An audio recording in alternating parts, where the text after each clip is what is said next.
Hi, കുളിച്ചൊരുങ്ങി മുണ്ടൊക്കെ ചുറ്റി അങ്ങോട്ടൊന്നല്ലേ. ഇന്ന് നമ്മുടെ ഭാരത് ബെൻസിന്റെ പുത്തൻ വണ്ടിയിൽ ഫസ്റ്റ് ലോഡ് എടുക്കാൻ വേണ്ടി പോവാൻ കേട്ടോ. ആ കിടക്കണം നമ്മുടെ മുത്തുമണി. വേറൊരു കറുത്ത മുത്ത് ഇവിടെ കിടക്കണോ, ആള് സുന്ദരനല്ലേ. ദേ ആ വരുന്ന മുതലിനെ പറ്റി പിന്നെ പറയണ്ടല്ലോ അല്ലേ. അങ്ങനെ നമ്മൾ നമ്മുടെ മുളയങ്കാവ് അമ്പലത്തിക്കാട്ടോ എത്തിയത്. കാളവേല കൊണ്ട് പ്രസിദ്ധമായ ഒരു അമ്പലമാണ്.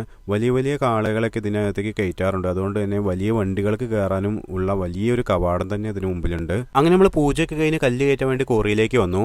ദേ ആ കാണുന്ന ഹിറ്റാച്ചിയുടെ അങ്ങോട്ട് റിവേഴ്സ് വേണം കേട്ടോ പോവാൻ. രണ്ട് സൈഡിലുള്ള കണ്ണാടി നോക്കി പതിയെ വേണം പോകാനായിട്ട്. ഇപ്പൊ പിന്നെ ബാക്ക് സൈഡ് നോക്കാനായിട്ട് ക്ലീനർമാരുടെ ആവശ്യമില്ല കേട്ടോ, അത്രയധികം കണ്ണാടികളാണ്. അങ്ങനെ നമ്മുടെ വണ്ടി ഫുൾ ലോഡായിട്ടുണ്ട്. ഈ കയറ്റം മുഴുവൻ സി ഗിയർ ഇട്ടിട്ട് വേണം കേട്ടോ കയറാൻ. സി എന്നാൽ ക്രോളിംഗ് എന്നാണ് കേട്ടോ അർത്ഥം, അതായത് ഇഴഞ്ഞു നീങ്ങുക. അങ്ങനെ പുതിയ പായൊക്കെ ഇട്ട് പാസും വാങ്ങി സ്കൂൾ ടൈമിന് ശേഷം ക്രഷറിലേക്ക് കയറാൻ കേട്ടോ ലോഡ് തട്ടാനായിട്ട്. സൈലൻസർ അടിയിലേക്ക് കൊടുത്ത കാരണം ഭയങ്കര പൊടിയാണ് കേട്ടോ വേനൽക്കാലത്ത്. പക്ഷേ ഈ കാണുന്ന പ്രേമയ്ക്ക് ആ പ്രശ്നം വരില്ല. എന്തായാലും രാവിലത്തെ ലോഡൊക്കെ തട്ടിക്കഴിഞ്ഞാൽ നമ്മൾ കുളപ്പള്ളി ബോഡി വർക്ക്ഷോപ്പിലേക്ക് വന്നാണ്. ഒന്ന് രണ്ട് ചെറിയ പണികളോടെ ഉണ്ട്.